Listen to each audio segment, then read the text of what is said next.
한 식당 주인은 경찰에 전화해서 손님 한 명이 큰돈을 훔쳤다고 말했습니다. 경찰이 도착했을 때 식당 경비원은 이미 3명의 용의자를 데리고 있었어요. 토마스는 말했어요. 저는 그저 길을 걷고 있었어요. 그 식당에는 들어가지도 않았어요. 딜런은 화가 났어요. 저는 그 식당에 가본 적이 없어요. 제 차에 앉아 있었는데 저 남자가 달려와서 비난을 퍼붓기 시작했어요. 존이 말했습니다. 그냥 커피 한 잔을 마시려고 왔어요. 하지만 5분도 머물지 않았어요. 용의자들의 말을 들은 경찰은 도둑을 체포했습니다. 누구였을까요?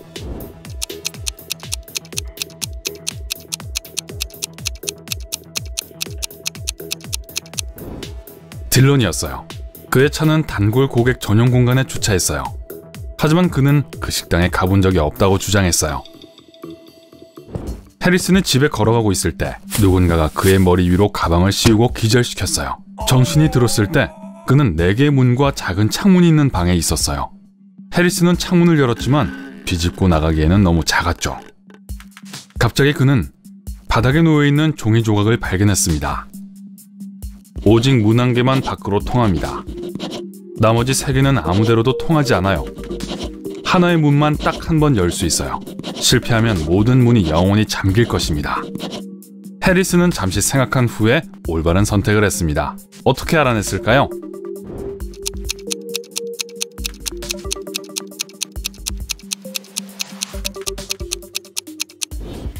그는 창문을 열어 바람이 들어오게 했어요.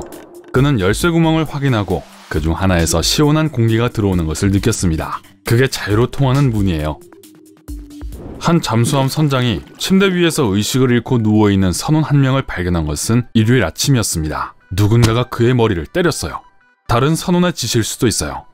선장에게는 3명의 용의자가 있었습니다. 마테오, 데이빗, 오웬이었어요. 선장은 그들에게 질문을 했고 그들은 이렇게 말했습니다. 마테오, 제가 그런 게 아니에요. 저는 기계실에서 장비를 점검하고 있었어요. 데이빗, 사건이 일어났을 때 저는 저녁 식사 설거지를 하고 있었어요. 오웬, 그때 저는 틱톡에 새 영상을 올리느라 바빴어요. 누가 거짓말을 하고 있나요?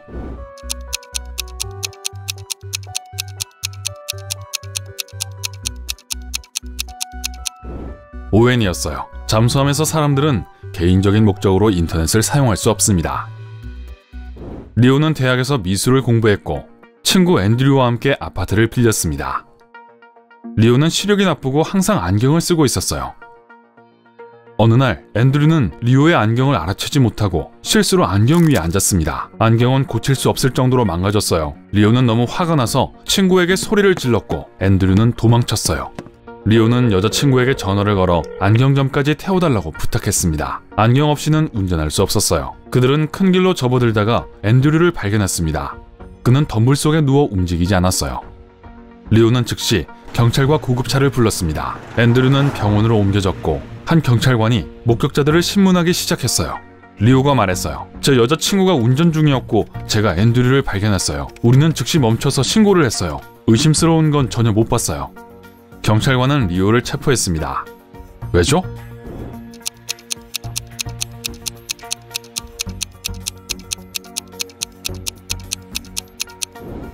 그렇게 시력이 나쁜데 안경도 없었다면 어떻게 앤드류가 덤불 속에 누워있는 것을 알아차렸을까요?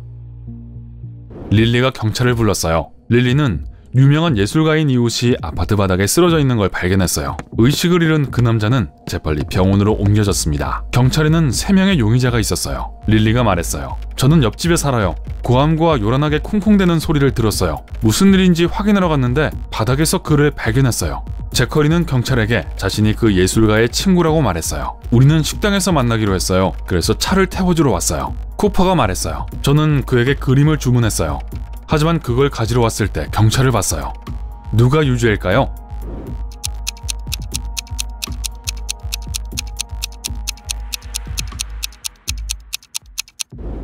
제컬이에요. 식당에서 만나기로 했는데 왜 그 화가의 아파트에 왔을까요? 창문도 없고 자동문 하나만 있는 방에서 깨어났습니다. 문 위에는 대형 스크린이 있습니다. 갑자기 켜지더니 목소리가 들립니다. 소리가 분명하지 않아요. 이 수수께끼를 풀면 풀어주겠다. 그렇지 않으면 이 방은 5분 안에 독가스로 가득 찰 것이다. 그 후에 수수께끼를 볼 수 있습니다.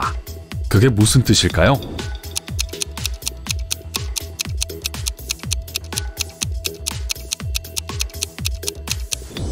Sitting on the top of the world는 세상을 다 얻은 기분이라는 뜻입니다. 이 거울들을 보고 어느 거울이 마법의 거울인지 맞춰보세요.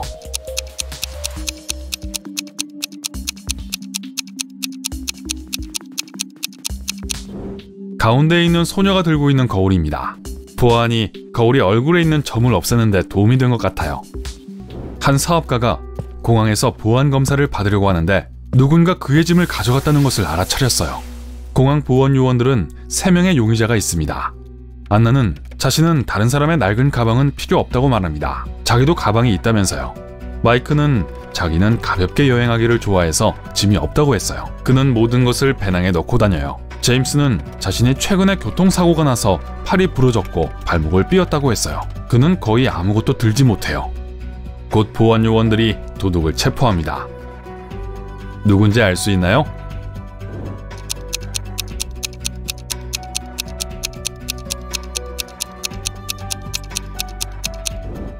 안나예요. 아무도 사라진 가방이 낡았다고 말하지 않았어요. 몇몇 경찰관들이 한 범죄자를 뒤쫓고 있었습니다. 그는 한 집에 숨었어요. 경찰관들이 그 건물에 들어갔을 때 집안에서는 의상 파티가 한창이었어요. 범인은 손님들 중 한 사람인 척했어요. 경찰은 사람들을 살펴보았고 곧 범인이 누구인지 알아냈습니다. 어떻게 범인을 알아냈을까요?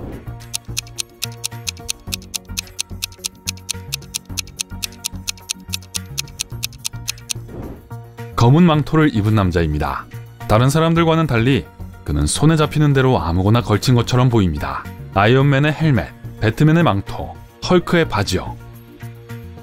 2명의 젊은 여성이 작은 마을에서 차례로 사라졌습니다. 경찰은 첫 번째 여성의 아파트에서 이상한 코드가 적힌 봉투를 발견했습니다. 두 번째 여성의 집에서 또 하나의 봉투를 발견했어요. 그리고 이번에는 이상한 표가 있었습니다. 표는 비어 있었지만 몇 개의 사각형이 다른 것보다 더 어두운 색이었습니다. 형사는 그 다음에 사라질 소녀가 메들린, 멜라니 아니면 아리아나일 거라고 예상했습니다. 누가 될지 알아낼 수 있나요?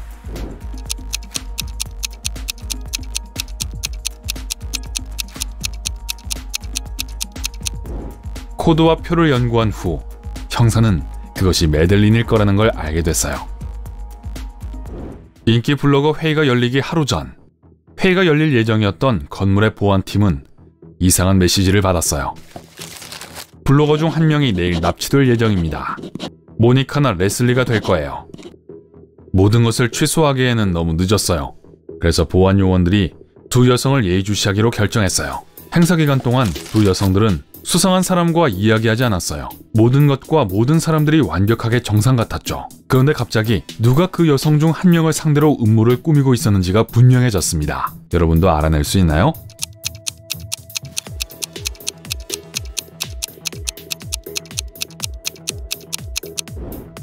모니카였어요. 가방 안에 있는 밧줄을 보세요. 그녀는 자신의 경쟁자를 없애려고 했어요. 에런은 오랫동안 시험을 준비하고 있었어요. 그는 자신의 답이 옳다고 확신했고 A를 받을 거라고 생각했죠.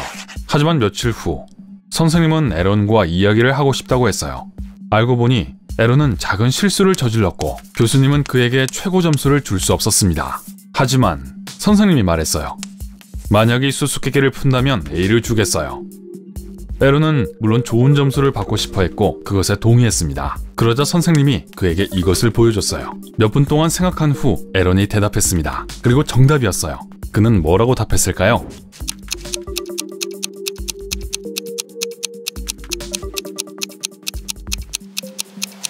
In between jobs, 취업 준비 중이라는 뜻이죠. 마리아는 걸어서 퇴근하다가 비명소리를 들었습니다. 그녀가 지나가던 집에서 나는 소리였어요. 그녀는 돕기 위해 즉시 집 안으로 뛰어들어갔어요. 목소리를 따라갔고 마리아는 지하실로 내려갔습니다. 그녀가 안에 들어서자마자 문이 쾅 닫혔어요. 갑자기 3개의 포털이 그녀 앞에 열렸습니다. 하지만 그중 오직 하나만이 안전한 곳으로 통했어요. 첫 번째 포털은 거대한 독사들로 가득했습니다. 두 번째 포털에는 커다란 바위가 매달려 있었어요. 누군가 들어서는 순간 바위가 추락할 거예요. 세 번째 포털에서 5마리의 배고픈 악어가 마리아를 기다리고 있었습니다. 다행히도 그녀는 안전한 포털을 선택했고 간신히 탈출했습니다. 어느 포털이었을까요?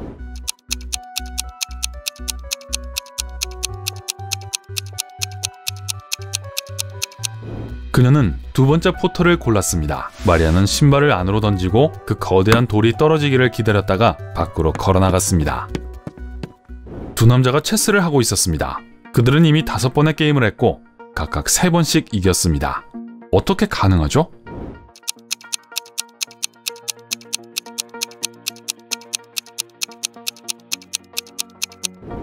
그 남자들은 서로가 아닌 각각 다른 상대와 게임을 했어요.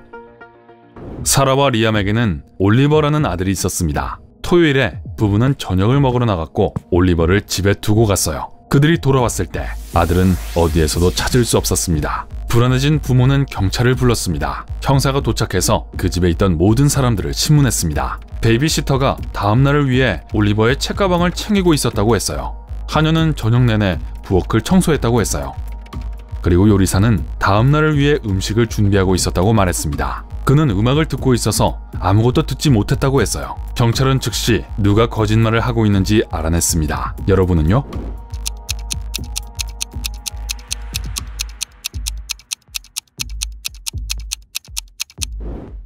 베이비시터였어요. 아이들은 일요일에 학교에 가지 않습니다. 그래서 올리버는 책가방을 챙길 필요가 없었어요.